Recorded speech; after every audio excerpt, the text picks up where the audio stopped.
are you doing here? I've told you to stop looking for my daughter. Do you want to ruin her life, you poor goat? Get out from here now! Mama, I just want to give Sarah a gift. Okay, I'm coming for you. Get out of this place, you goat! Get out before I do worse, you poverty disease!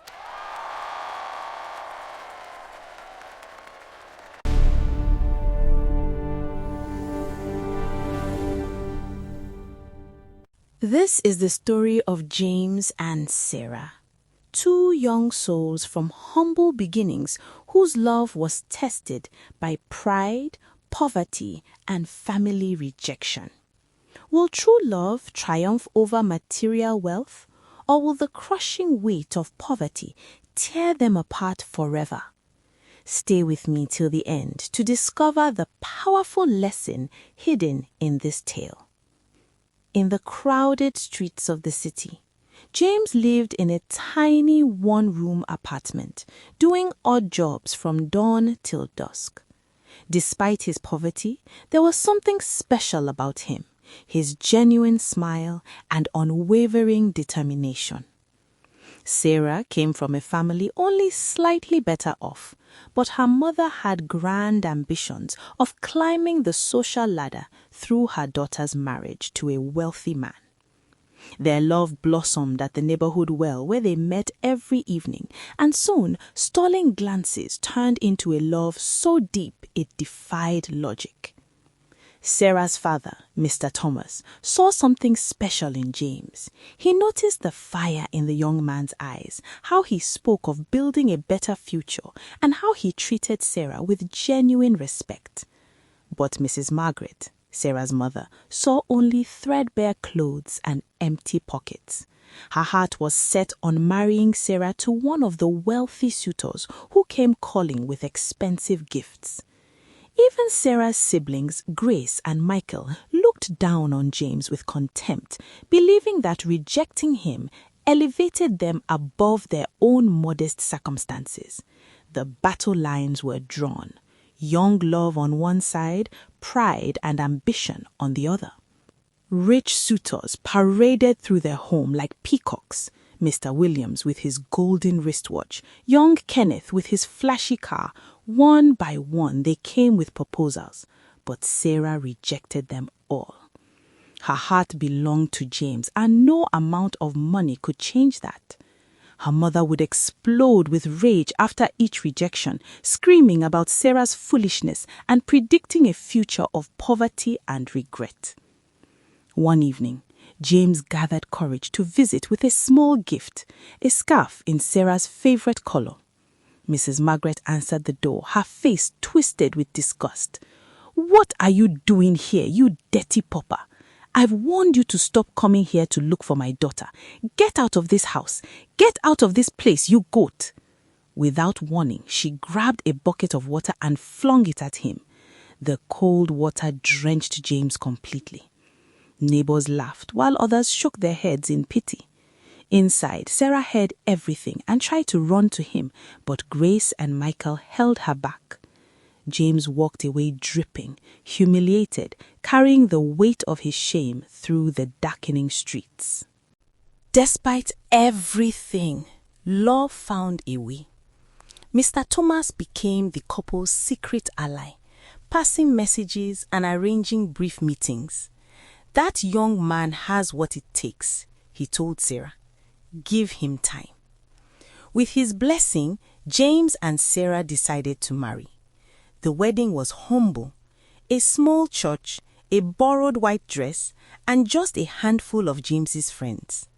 Mrs. Margaret, Grace, and Michael refused to attend, staying home muttering curses and predictions of doom.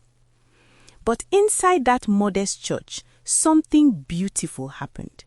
As they exchanged vows, their voices steady despite their circumstances. There was a purity no expensive wedding could match.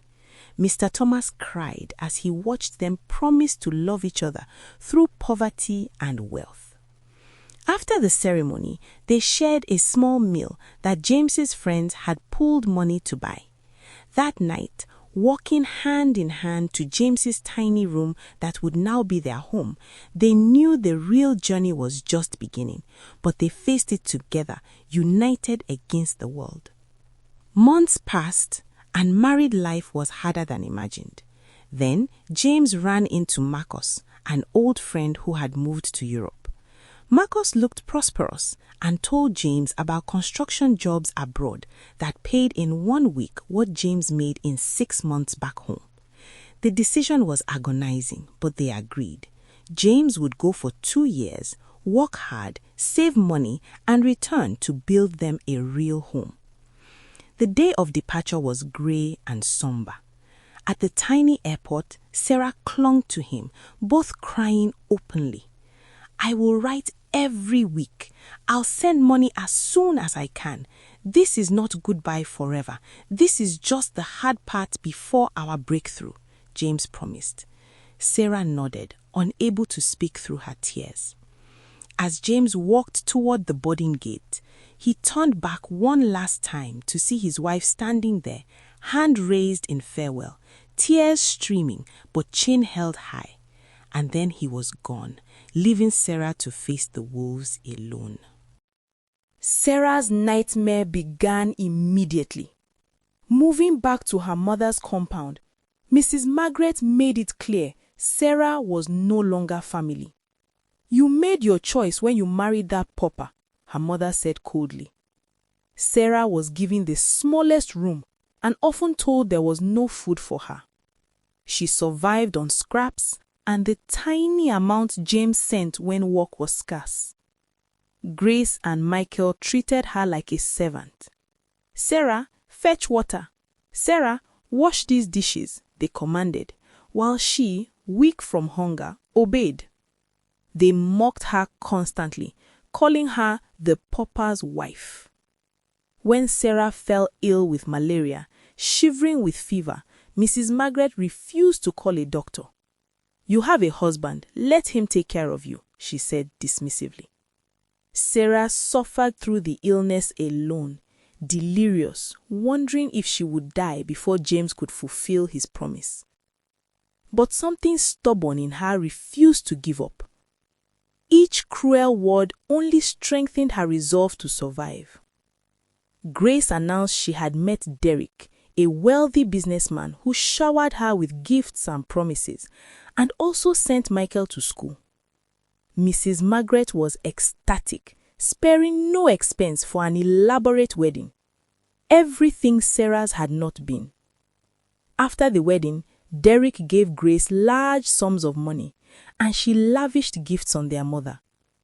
They bought new furniture, ate at expensive restaurants, but not a penny was shared with Sarah. One evening, Sarah, weak after 2 days without food, begged her mother and Grace for help.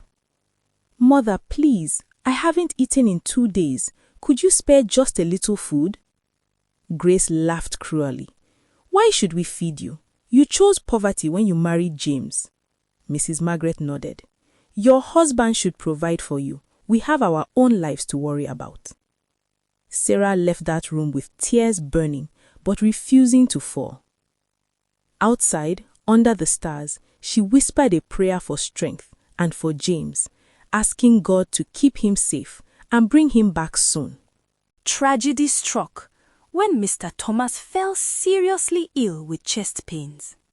Mrs. Margaret, now flush with Derek's money, refused to spend a dime on his care. "He's just getting old. He'll be fine," she dismissed. But he wasn't fine. Sarah found him collapsed, barely breathing, and begged her mother to take him to the hospital. Mrs. Margaret refused. "Why should I waste money on him? Besides, if you hadn't brought shame by marrying that useless James, we wouldn't be in this situation." Mr. Thomas died that evening, his hand in Sarah's, his last words a whisper. "Don't give up, my daughter. Your husband is a good man." Mrs. Margaret blamed Sarah for the death. Then Derek's world crumbled. Armed officers from the Economic and Financial Crimes Commission stormed his house. He was a fraudster who had scammed millions. They arrested him, and Grace barely escaped, running home humiliated. The money stopped. The lavish lifestyle ended abruptly. For the first time, Mrs. Margaret and Grace knew what it felt like to fall from grace. While her family fell into poverty, Sarah's life changed.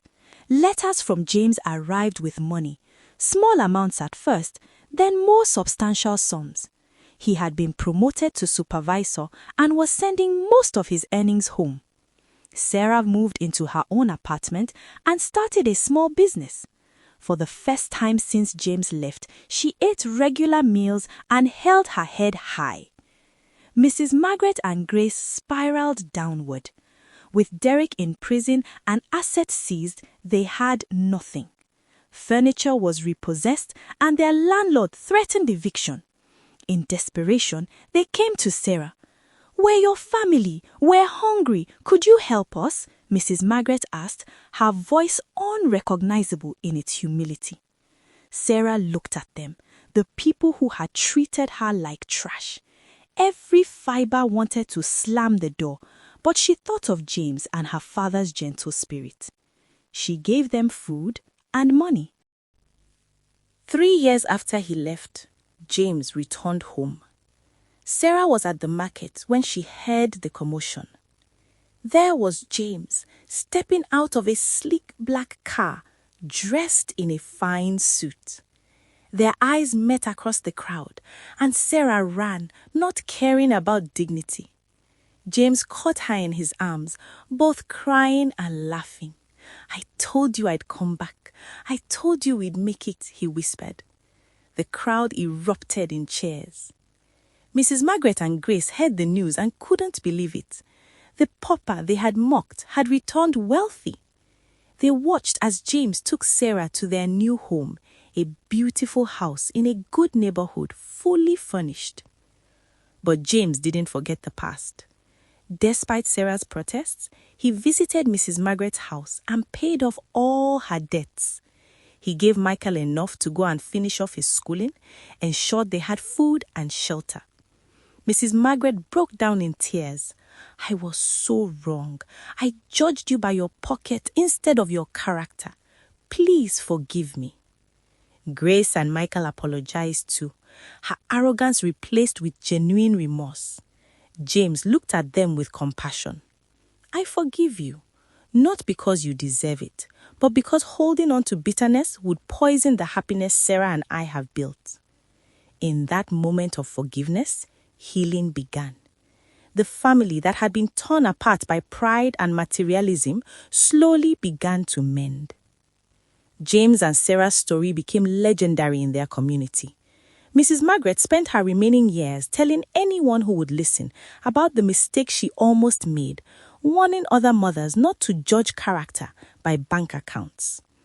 Grace became humble, using her experience to counsel young women about the dangers of materialism. And James and Sarah built a life filled not just with material comfort, but with the kind of wealth that truly matters: love, integrity, forgiveness, and family restored. This story teaches us that true love cannot be measured in money.